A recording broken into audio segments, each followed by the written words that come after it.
Hello students, कैसे हैं आप सब? होप सब अच्छे होंगे।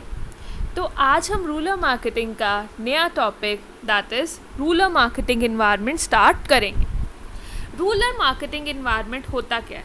जैसा कि आप सभी को मालूम है कि जो भी मार्केटिंग की एक्टिविटीज़ होती हैं वो कभी भी आइसोलेशन में कंडक्ट नहीं होती। मार्केटिंग एक डायनामिक एक्टिविटी है, ठीक है। और डायनामिक का मतलब है जिसके अंदर चेंजेस होते रहते हैं। तो marketing being a dynamic activities हमेशा इन्वायरमेंट से क्या रहती है, इफेक्टेड रहती है। और एक सक्सेसफुल मार्केटिंग हम कब कहेंगे? जब हमारी जो मार्केटिंग एक्टिविटी होगी वो कैसी होगी? कस्टमर सेंट्रिक होगी। जब हम अपने कस्टमर्स को अच्छे से समझेंगे, जब हम अपने कंज्यूमर्स के डिसीजंस को, उनके एक्शंस को अच्छे से समझ पाएंगे, तभी हम सक्सेसफुली अपना प्रोडक्ट बेच पाएंगे। क्योंकि जो करंट ईरा है वो कस्टमर ओरिएंटेड ईरा है। ये नहीं कि जो हमने सामान बना दिया वो बिक जाएगा, ऐसा कुछ नहीं है। हमें कस्टमर्स की नीड्स, कस्टमर्स की वांट्स के हिसाब से ही सामान बनाना पड़ता है।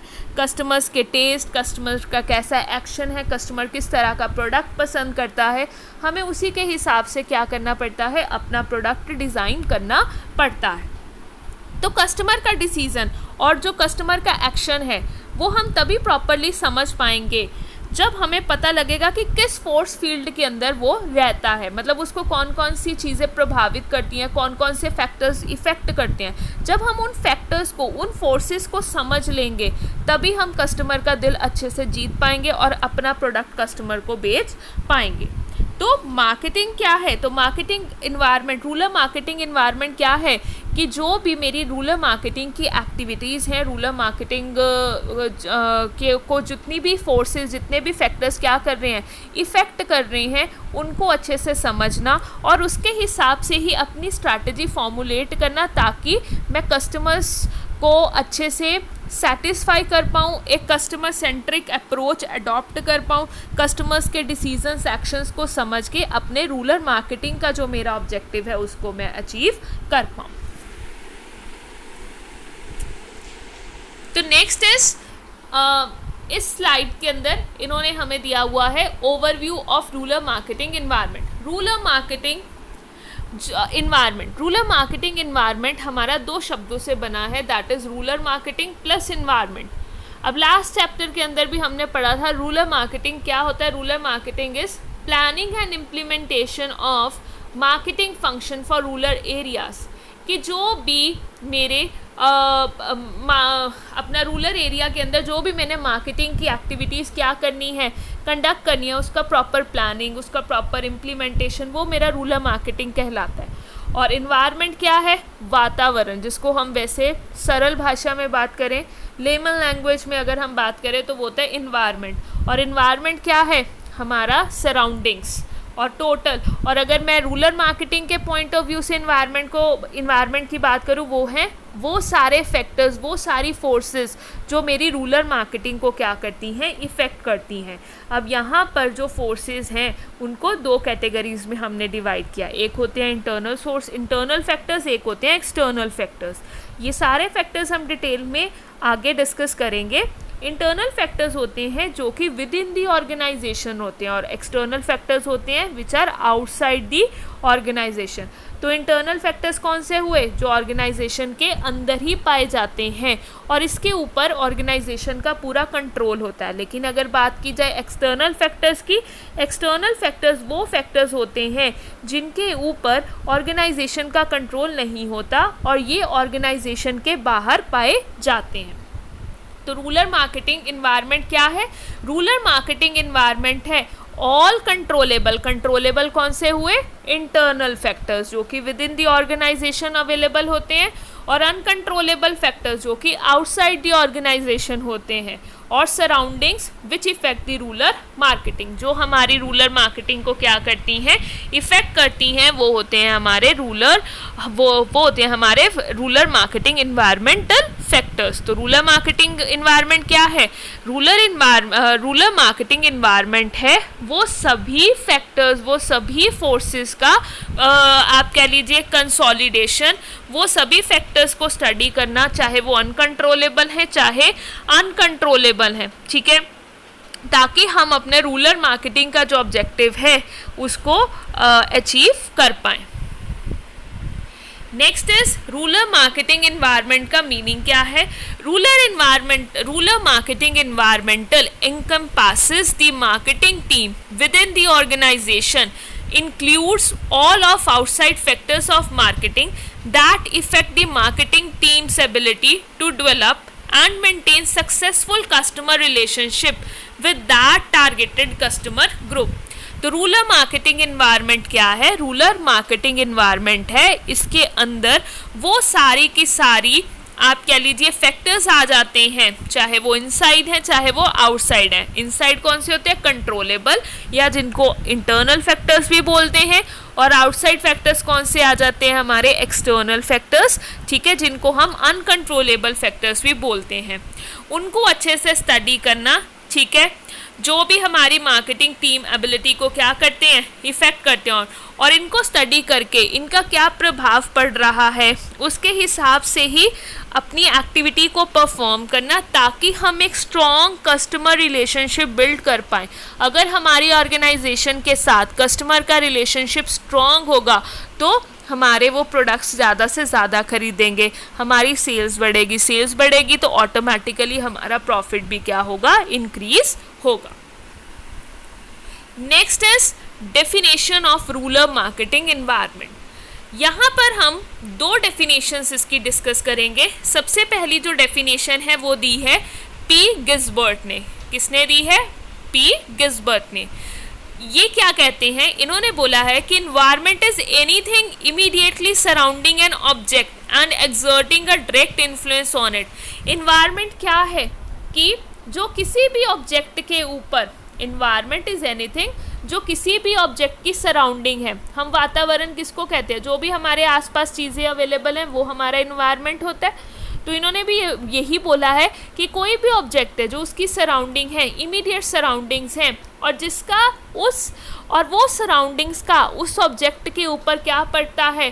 पूरा इन्फ्लुएंस पड़ता है, that is known as environment. तो पी गिस्बर्ट क्या कहते हैं? Environment is anything immediately surrounding an object and exerting a direct influence on it. Next is E.J. Ross की डेफिनेशन है। तो E.J. रॉस क्या कहते हैं? इन्वायरमेंट क्या है? एक एक्सटर्नल फोर्स है जो हमें क्या करती है? इन्फ्लुएंस करती है। इन्वायरमेंट क्या है? एक एक्सटर्नल फोर्स है जो हमें क्या करती है? प्रभावित करती है। Next comes the features of rural marketing environment. अब रूरल मार्केटिंग इन्वायरमेंट के हमारे क्या क्या फीचर्स हैं वो हम पढ़ेंगे। सबसे पहले है rural marketing environment is affected by external factors. तो बिल्कुल सही बात बोली। रूरल मार्केटिंग इन्वायरमेंट क्या है? मतलब कि दो तरह के फैक्टर्स की बात हमने स्टार्टिंग में करी थी। एक थे हमारे इंटरनल फैक्टर्स, एक थे हमारे एक्सटर्नल फैक्टर्स। इंटरनल फैक्टर्स को हमने दूसरा नाम भी एक्सटर्नल इंटरनल फैक्टर्स का डिस्कस किया था, जिसका था कंट्रोलेबल फैक्टर्स, जिनके ऊपर हमारा क्या होता है? पूरा कंट्रोल होता है। तो इसीलिए इन्होंने यहाँ पर ये फीचर बना दिया कि एक्सटर्नल फैक्टर्स का इसके ऊपर ज़्यादा प्रभाव पड़ता है। क्यों?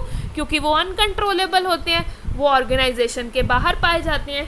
तो बिल्कुल इसका सही फीचर यही है कि जो रूरल मार्केटिंग इन्वायरमेंट है वो क्या है? Greatly affected by external factors. कि जो रूरल मार्केटिंग इन्वायरमेंट के ऊपर हमारे जो एक्सटर्नल फोर्सेस हैं, हमारे जो अनकंट्रोलेबल फैक्टर्स हैं, उनका ज़्यादा प्रभाव पड़ता है। जैसे इकोनॉमिक फैक्टर्स, मतलब यहाँ पर इकोनॉमी एज अ होल के जो फैक्टर्स होते हैं वो आ जाते हैं, जिसके अंदर डेमोग्राफिक आ गया। आप कह लीजिए कंट्री की इकोनॉमिक कंडीशंस कैसी हैं। इकोनॉमिक कंडीशन जैसे मंदी चल रही है, रिसेशन है, बूम है, तेज़ी है बाज़ार के अंदर। तो ये सारी चीज़ें क्या करती हैं? हमारी रूरल मार्केटिंग की एक्टिविटीज़ को प्रभावित करती हैं। कंट्री में पॉलिटिकल स्कैनारियो कैसा है, हमारे यहाँ पर पॉलिटिकली कंट्री में किस तरह का माहौल चल रहा है, क्या गवर्नमेंट प्रॉपरली रन हो रही है कि नहीं। तो ये सारी चीज़ें भी क्या करती है? प्रभावित करती हैं। कंट्री के अंदर सोशियो कल्चर, या जिस जगह पर मैंने क्या करना है, सामान बेचना है, वहाँ का कल्चर कैसा है, मुझे उन कल्चर के हिसाब से ही क्या करना पड़ेगा, सामान बनाना पड़ेगा। तो इन्होंने यहाँ पर बिल्कुल सही बोला है कि जो मैक्सिमम जो 90% प्रभाव पड़ता है हमारी रूरल मार्केटिंग एक्टिविटीज़ के ऊपर, वो किनका पड़ता है? एक्सटर्नल फैक्टर्स का। क्योंकि इंटरनल तो कौन से होते हैं? कंट्रोल होते हैं। अगर पड़ भी रहा है तो हम उसको माहौल के हिसाब से, टाइम के हिसाब से क्या कर लेंगे? चेंज कर लेंगे। Next is flexibility. नेक्स्ट जो फीचर है रूरल मार्केटिंग एनवायरनमेंट का वो है फ्लेक्सिबिलिटी। तो रूरल मार्केटिंग एनवायरनमेंट ना तो स्टैटिक होता है ना ही रिजिड, ये क्या होता है? डायनामिक होता है। डायनामिक का क्या मतलब होता है? चेंज, ठीक है, चेंज होता रहता है, कीप ऑन चेंजिंग, ठीक है। तो rural marketing have shown a greater change nowadays in terms of various factors like income, birth rate, housing pattern. तो फ्लेक्सिबिलिटी का क्या मतलब है कि जो रूरल मार्केटिंग एनवायरनमेंट है वो क्या है? फ्लेक्सिबल इन नेचर है, मतलब उसको हम चेंज कर सकते हैं। डायनामिक ऐसा नहीं है कि एक चीज़ जो कर दी वो फिक्स हो गई, ऐसा नहीं है। Next is complexity. जो अनदर फीचर है रूरल मार्केटिंग एनवायरनमेंट का वो क्या है? Complexity. There is not only one or two factors which affect rural marketing but there are various factors. अब मैंने आपको स्टार्टिंग में जब इफेक्टेड बाय एक्सटर्नल फैक्टर्स की बात करी थी या स्टार्टिंग के इंट्रोडक्शन दी थी इस चैप्टर की, तो हमने बात करी थी कि हमारे जो रूरल मार्केटिंग एनवायरनमेंट है उसके अंदर दो तरह के फैक्टर्स होते हैं, एक होते हैं इंटरनल, एक होते हैं एक्सटर्नल। अब यहाँ पर ये भी नहीं है कि 2-4 फैक्टर्स हैं जिनको स्टडी कर लिया तो काम ख़त्म, नहीं, एक से ज़्यादा, एक चलो 2-3 भी हम इजीली कर सकते हैं। बहुत सारी फोर्सेस होती हैं जिनसे हमारी रूरल मार्केटिंग क्या होती है? इफेक्टेड होती है।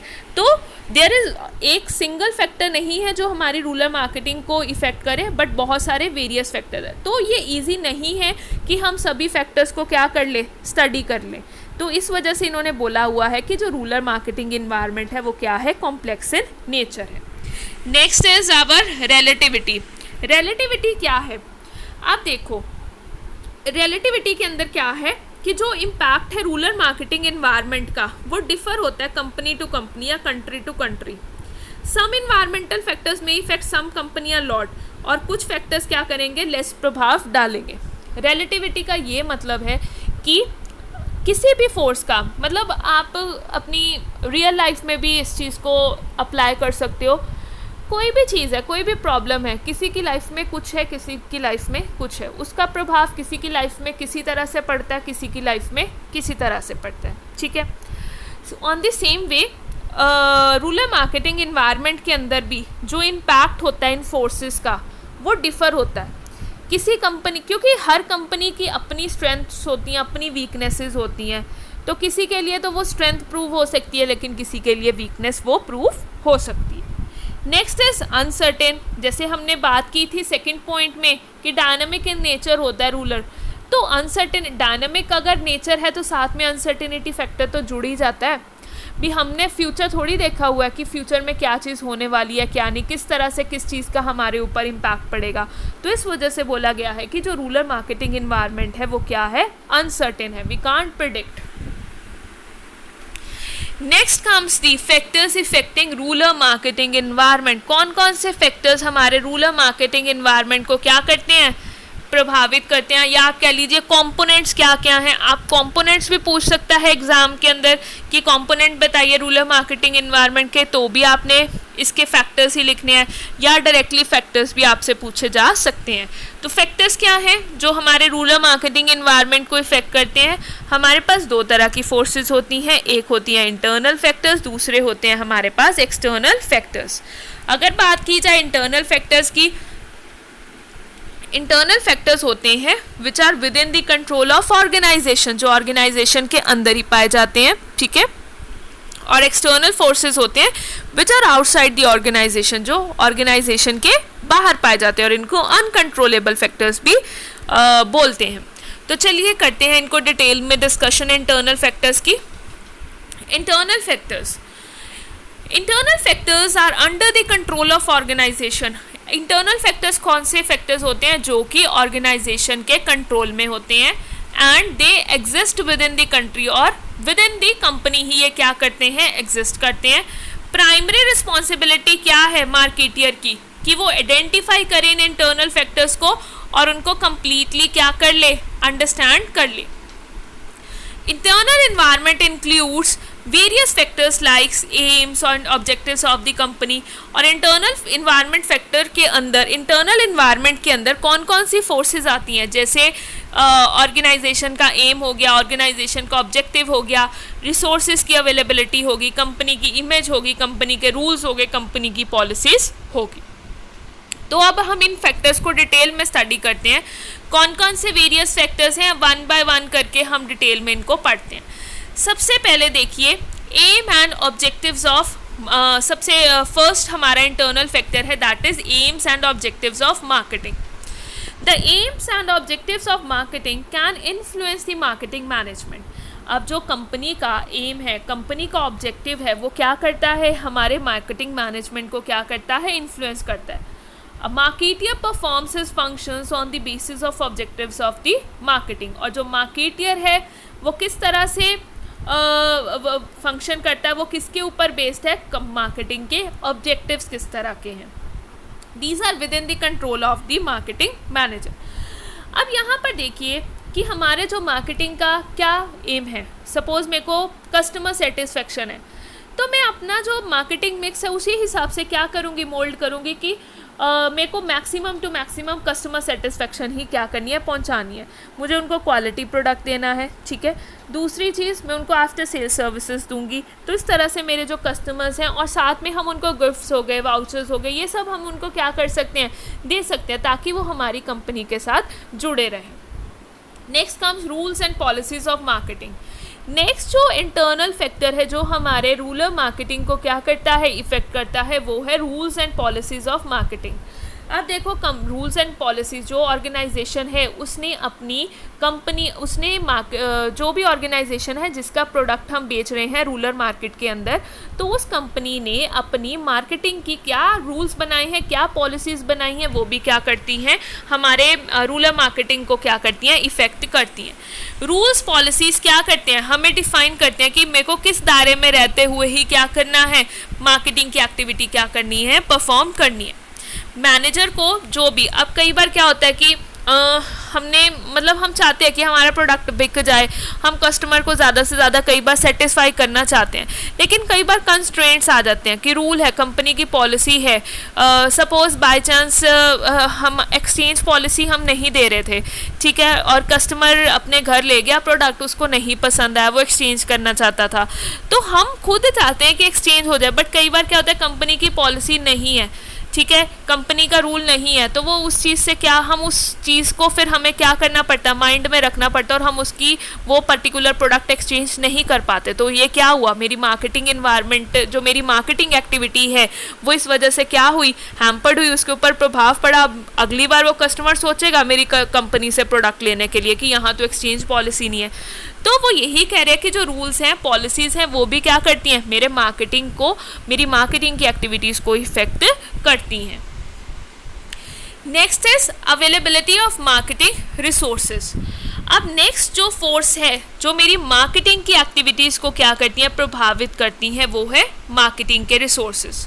अगर तो कंपनी मार्केटिंग के रिसोर्सेज क्या हैं, बहुत ज़्यादा अवेलेबल हैं, तो कस्टमर सेटिस्फाई रहेगा, ठीक है। जैसे बजट का कोई कंस्ट्रेंट नहीं है, पॉलिसीज़ बड़ी सारी फेवर में बनाई गई हैं अपने कस्टमर्स के, तो कस्टमर्स क्या रहेंगे, सेटिस्फाई रहेंगे। लेकिन अगर वहीं बजट का भी कंस्ट्रेंट आ जाए, भी बड़ा कम ही पैसा खर्चना है, हम आफ्टर सेल सर्विसेज नहीं दे रहे, गिफ्ट्स वगैरह नहीं दे रहे, तो उस पर्टिकुलर केस में क्या होगा, कस्टमर्स सेटिस्फाई नहीं रहेंगे। तो ये सारी चीज़ें भी क्या करती हैं, इफ़ेक्ट करती हैं मेरी मार्केटिंग की एक्टिविटी। मार्केटिंग क्या है कि प्रोडक्ट जहाँ पर बना उसको कस्टमर तक पहुँचाना, और कस्टमर के पास प्रोडक्ट पहुँच भी गया, ठीक है, उसको हमने कस्टमर को सेटिस्फाई भी कर दिया, वो यूज़ भी करा, तब तक भी हमारी मार्केटिंग की एक्टिविटीज़ चलती रहती हैं।